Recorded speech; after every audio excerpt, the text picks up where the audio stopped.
Hamas के मुखिया इस्माइल हनिये की मौत के बाद याह्या सिनवार को हमास का नया मुखिया बनाया गया, लेकिन गाजा युद्ध शुरू होने के बाद से ही सिनवार गाजा के भीतर ही मौजूद था और 7 अक्टूबर 2023 के हमले के पीछे भी सिनवार ही मास्टरमाइंड था। और यही वजह थी कि आईडीएफ पिछले 1 साल से सिनवार की तलाश में लगी थी।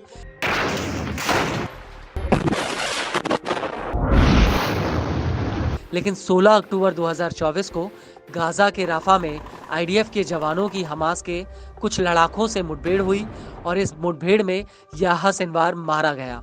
और 17 अक्टूबर 2024 को इजरायली सेना ने सिनवार की मौत की घोषणा कर दी। लेकिन इस सबके बीच सिनवार को लेकर एक सनसनीखेज खुलासा हुआ है। दरअसल अमेरिकी अखबार द वॉल स्ट्रीट जर्नल ने अपनी एक रिपोर्ट में खुलासा किया कि जब बंधकों की रिहाई को लेकर मिस्र की मध्यस्थता में बातचीत चल रही थी, तो उस वक्त इजराइल ने सिनवार को गाजा से सुरक्षित बाहर निकलने का एक ऑफर दिया था। लेकिन सिनवार ने गाजा छोड़ने के इस ऑफर को ठुकरा दिया और कहा कि मैं कब्जे के भीतर नहीं हूं, मैं फिलिस्तीनी जमीन पर हूं।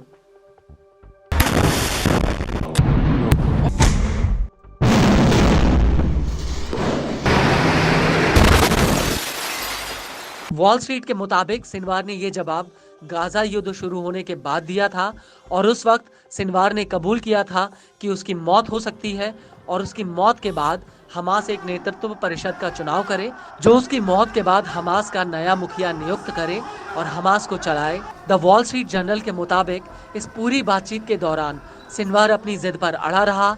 उसने कतर में हमास के वार्ताकारों से कहा कि हमास के वार्ताकार युद्ध विराम पर राजी ना हो। गाजा में बड़े पैमाने पर नागरिकों की मौत इजराइल पर अंतर्राष्ट्रीय दबाव डालेगी।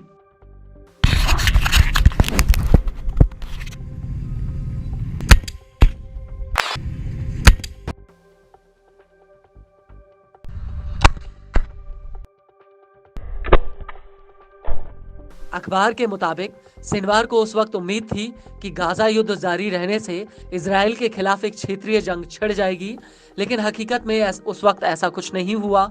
उल्टा आईडीएफ हर दिन सिनवार के एक कदम और करीब पहुंच रही थी, क्योंकि जिन सुरंगों में सिनवार छिपता था, आईडीएफ उन सुरंगों के नेटवर्क को तबाह करती हुई आगे बढ़ रही थी और इसकी वजह से सिनवार को अपना अधिकतर समय सुरंगों के बाहर बिताना पड़ रहा था।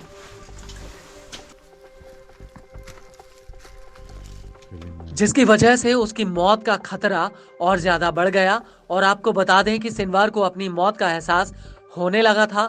उसे लग रहा था कि अब वो मारा जाएगा और यही वजह है कि उसने हमास को आगाह करते हुए कहा था कि अगर उसकी मौत होगी तो इजराइल हमास को एक छूट का ऑफर देगा, लेकिन हमास को इजराइल के आगे घुटने नहीं टेकने हैं। वॉल स्ट्रीट के मुताबिक नेतन्याहू की पिछली सरकार ने भी सिनवार और उनके मिलिट्री चीफ मोहम्मद दाएफ को मारने की कोशिश की, लेकिन वो कामयाब नहीं हुए। इसके अलावा नफ्ताली बेनेट की सरकार ने गिरने से पहले 2 मौकों पर सिनवार को ठिकाने लगाने की नाकाम कोशिश की। आपको बता दें कि बंधकों की रिहाई में सिनवार इजराइल के लिए सबसे बड़ा रोड़ा था और अब सिनवार के जाने के बाद इजराइल को उम्मीद है कि वो 101 इजरायली बंधकों को हमास से रिहा करा सकता है। हालांकि गाजा के फिलाडेल्फी कॉरिडोर पर आईडीएफ के कंट्रोल को लेकर इस बातचीत में अड़चन जरूर आ सकती है, क्योंकि हमास चाहता है कि आईडीएफ इस कॉरिडोर से पूरी तरह से पीछे हट जाए।